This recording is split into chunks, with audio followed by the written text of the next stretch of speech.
Hi everyone, I am back. मेरा नाम है धारणा और मैं आपको बहुत सारे डिफरेंट तरीके बता रही हूँ, कंटिन्यू कर रही हूँ बताना, जिससे आप अपने स्ट्रेस को डील कर सकते हैं, अपनी ज़िंदगी को बेहतर बना सकते हैं, हम एक बेहतर सोसाइटी क्रिएट कर सकते हैं, हम एक दूसरे को समझ सकते हैं। मैंने जो पिछले 3 वीडियोस बनाई थी उनमें से पहला वीडियो था स्ट्रेस के बारे में एलैबोरेटेड करके डिस्कस करना। मेरा दूसरा वीडियो था जो हम फिजिकल स्ट्रेस लेते हैं उससे हम अपने आप को कैसे बेटर कर सकते हैं, फिजिकल स्ट्रेस को कैसे कर्व कर सकते हैं। कुछ छोटी छोटी चीज़ें इंटरेस्टिंग सी थी जिसे आप करेंगे तो आपको फिजिकल स्ट्रेस से रिलीफ मिलता है।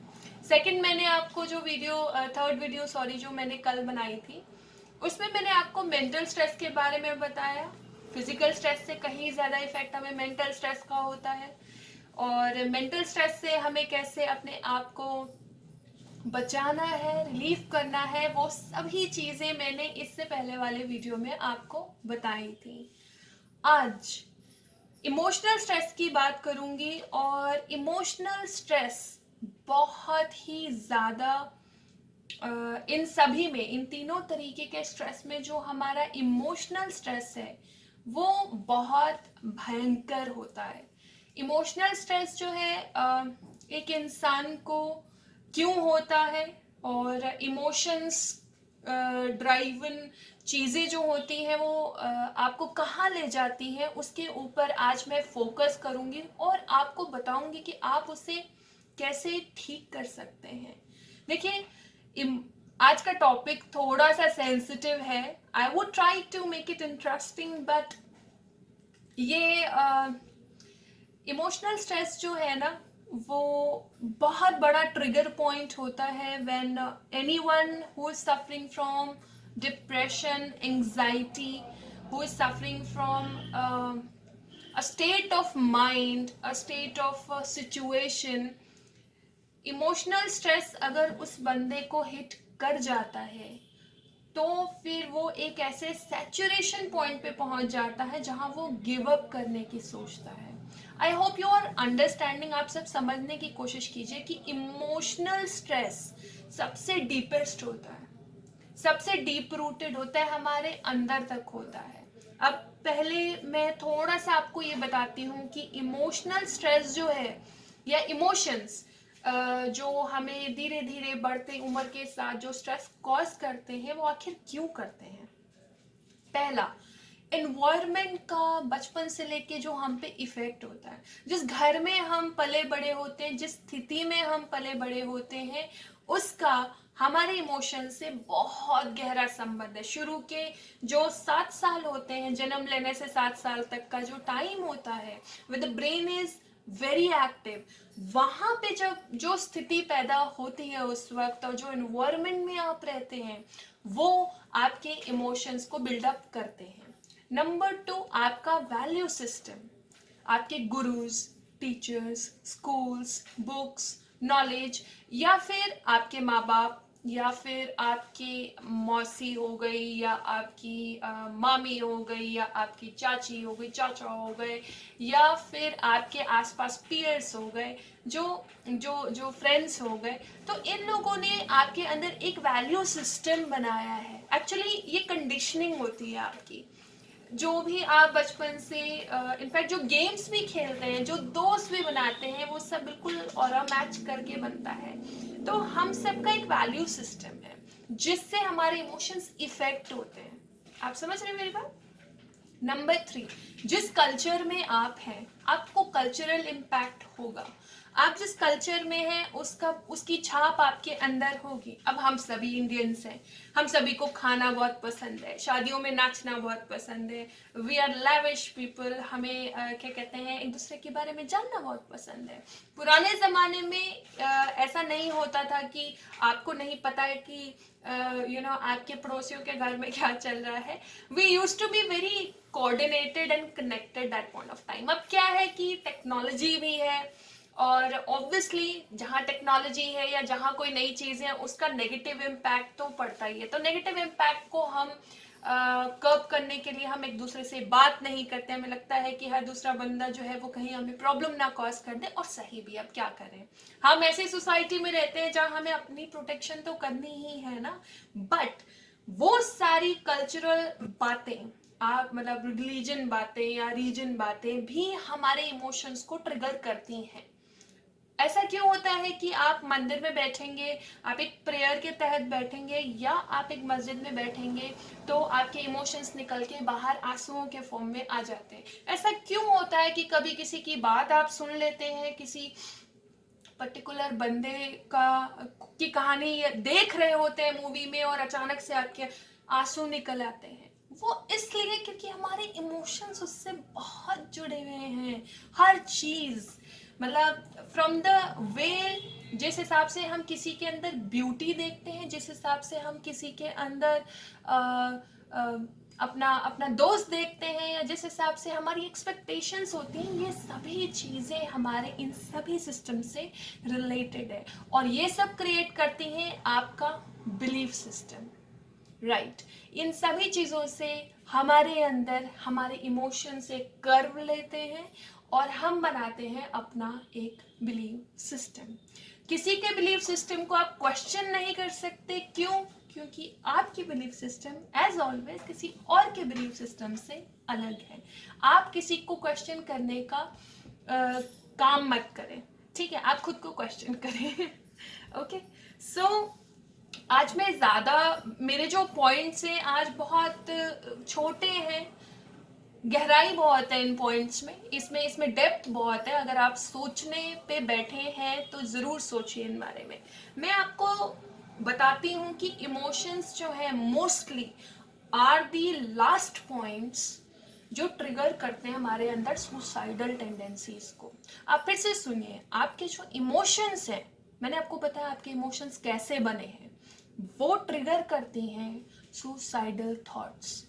हमारे पास कभी कभी ऐसा होता है कि आती हैं सुसाइडल थॉट्स और चली जाती हैं, लेकिन आती ही क्यों है? मेरा काम है आपको उस आने वाली स्थिति से बचाना। या मैं चाहती हूँ कि आप एक बारी मुझे फ़ोन करके पूछें या बात करें अगर आपकी कोई ऐसी स्थिति है। देखिए, मैं आपकी बातें किसी से भी शेयर नहीं करूँगी, मैं जो हूँ आपकी मेरी इंटरेक्शन भी शायद शेयर ना करूँ। बहुत सारे क्लाइंट्स हैं, मैं नहीं करती। आपको बाहर निकालना मेरा काम है, प्लीज़ मुझे रीच आउट कीजिए। तो अब मैं आपको दो रोल्स बताती हूँ, एक है पर्सनल रोल और एक है responsibility as a human being. तो let's talk about personal role. आपको पर्सनली अपने लिए ऐसे थॉट्स पे या ऐसे इमोशनल स्ट्रेस पे क्या करना है।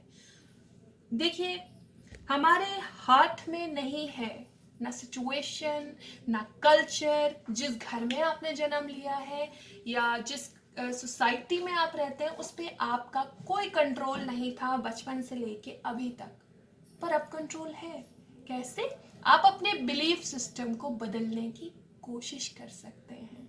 राइट, आप अपने बहुत डिफिकल्ट है, I can understand, I am like not challenging you, but मैं चाहती हूँ कि कुछ चीज़ें आपको बदलनी पड़ेंगी।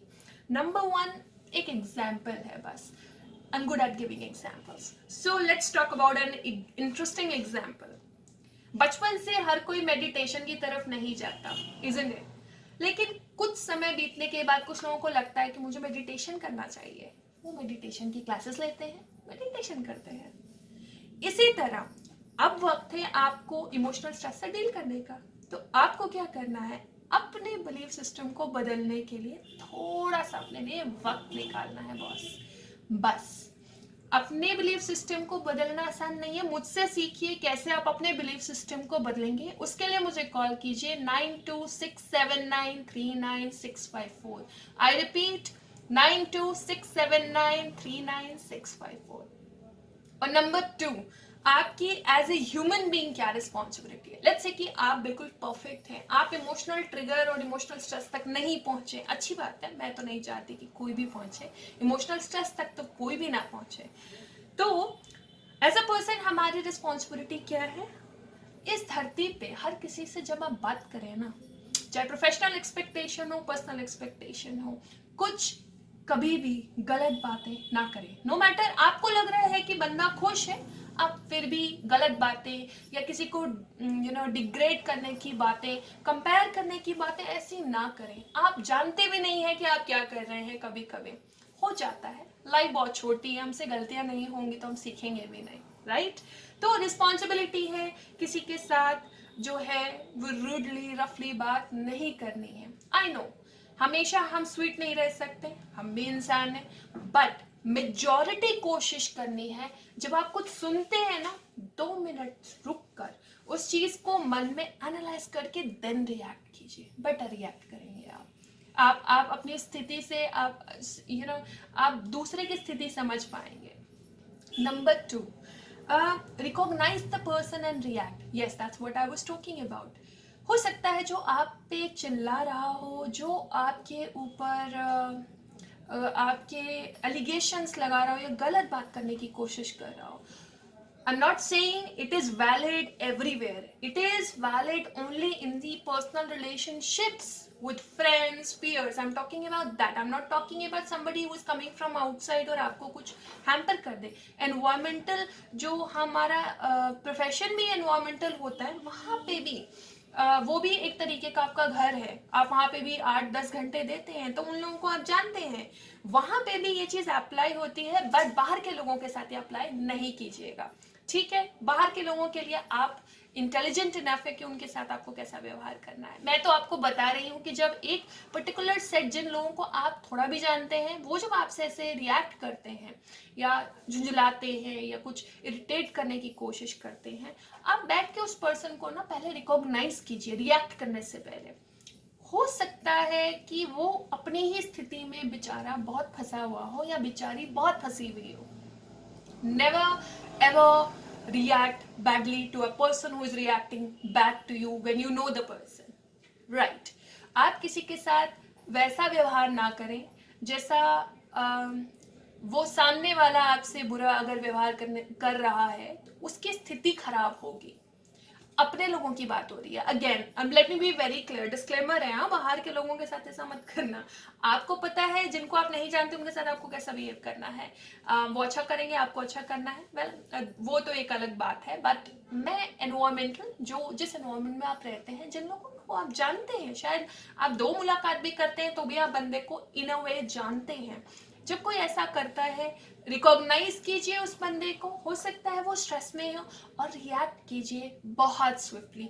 आपके रिएक्शन से सामने वाले की जिंदगी सच में बदल सकती है। आपको नहीं पता, वो एकदम से थॉट प्रोसेस उसका खराब हो और वो किसी पार्टी में आए और आप पे चिल्ला दिया। उसको वो बाहर निकालना था, अंदर जहर कितना रख सकता है इंसान, तो हो सकता है वो आप पे चिल्ला दे। आई नो थोड़ा सीरियस वीडियो है, क्या करूं, इमोशनल ट्रिगर ना होना तो सुसाइड नहीं हो सकते। इमोशनल स्ट्रेस बहुत बड़ा रीजन है कि एक बंदा एक गलत स्टेप ले लेता है लाइफ में, उसे पता भी नहीं होता कि वो क्या कर रहा है। इसीलिए emotional stress is the most deep rooted and very dangerous. किसी के भी इमोशनल स्ट्रेस को समझने की कोशिश करें। आपका रिएक्शन अच्छा तब होगा जब मैंने कहा आप अपनी बॉडी का ख्याल रखेंगे, मन का ख्याल रखेंगे और आप अपने थॉट का ख्याल रखेंगे। सामने वाले के साथ ऐसा जरूरी नहीं है, हर कोई अपनी स्थिति से गुजर रहा है। सामने वाले की स्थिति समझिए, कोशिश कीजिए किसी के साथ हार्श ना हो, चाहे बच्चा हो बड़ा हो, गलतियां कर रहा है, हो सकता है बार बार गलती करने की कोशिश कर रहा है। प्लीज अंडरस्टैंड, सबके स्ट्रगल्स अपने हैं, किसी को जज मत कीजिए, प्लीज कंपेयर मत कीजिए। आओ मिलके बनाते हैं एक ऐसी सोसाइटी जहां कहीं भी कोई भी बंदा इस हद तक ना पहुंचे कि वो अपनी जान खुद ले ले। This year is proving us that we need to be more sensitive towards few things. One of them is suicide. I request and pray and I really believe आप सबको एक अच्छी जिंदगी मिले, आप लोग इससे कुछ सीखें। मुझे कॉल करें, बताएं, कुछ पूछना चाहते हैं प्लीज पूछिए, मैं आपकी हेल्प करने के लिए हमेशा हमेशा हमेशा तैयार रहूंगी। Take care, bye. मैं दूसरी वीडियो भी बनाऊंगी कल, वो भी देखने के लिए आप लोग तैयार रहना। Okay, bye bye, see you, take care, love you all. अपना ख्याल रखिए।